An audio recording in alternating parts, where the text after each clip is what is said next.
Okay, so I have in front of me or on my screen, and you can see it as well, the syllabus. You can go along with it, or I'm going to talk about it in detail, just so you have a sense of how the course works. The first thing I want to point out is the only way to reach me is through my UTSA email, not Blackboard. patrick.kelly@utsa.edu.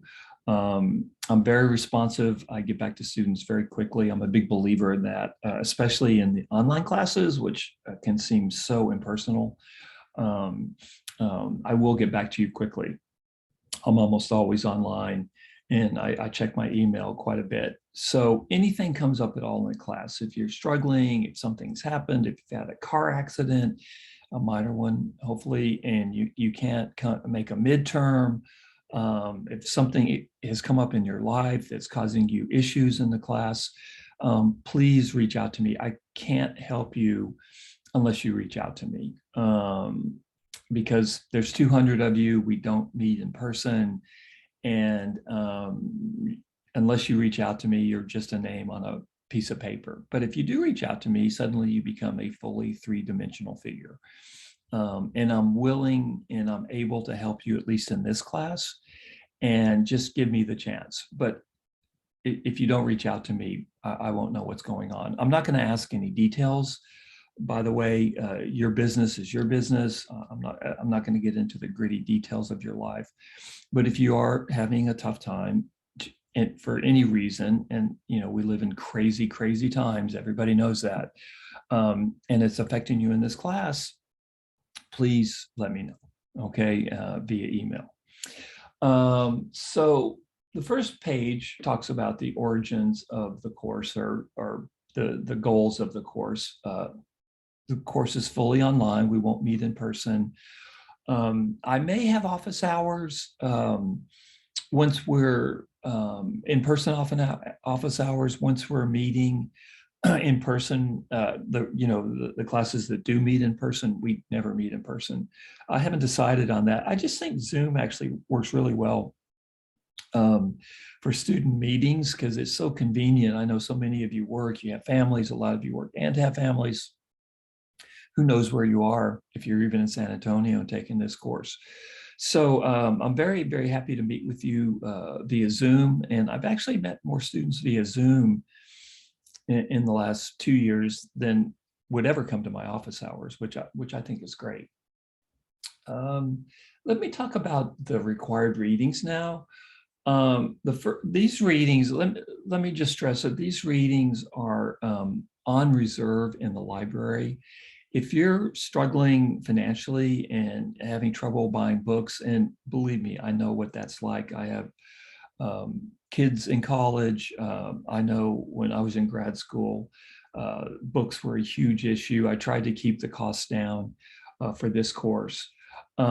You can go, and there's a reserve room in the JPL, and you can sit or Xerox the material. You can read it there, and you can save yourself some money. So if you have any issues with purchasing the books, they are on reserve in the library. So the first book is a book about the Alamo. It's a new book. It's a controversial book about the complexities of the Texas Revolution, especially vis-a-vis the role of slavery in the Texas Revolution.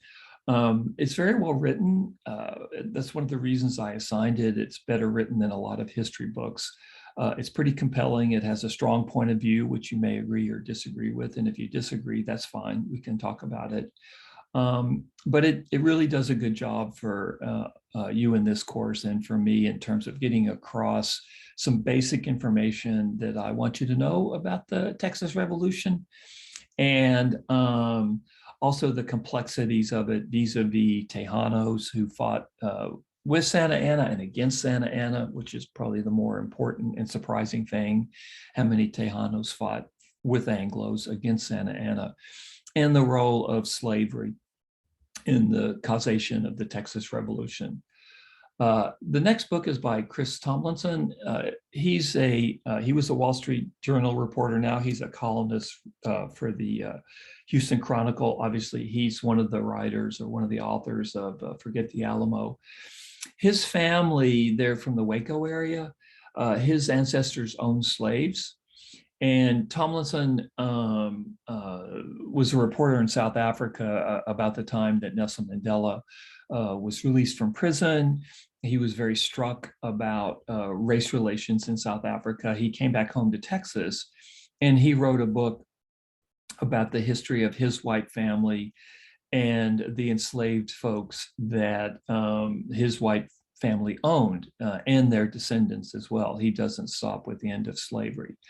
And so it's a book about slavery in Texas, which tells us a lot about slavery really everywhere in the United States, but it's very, very specific to Texas.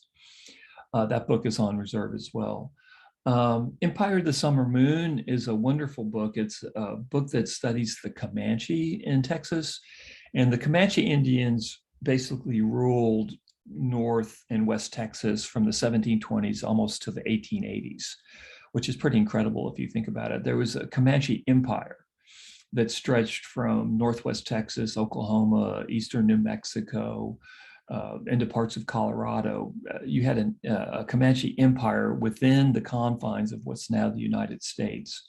And the Comanche played a very, very significant role in Texas history during the period that we're talking about now.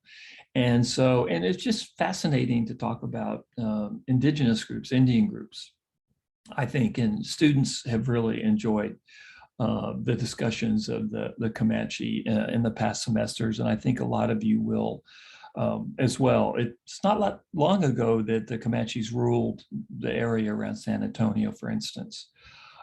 There's two movies that I'm going to ask you to rent, or you can watch them. They're both at the UTSA library.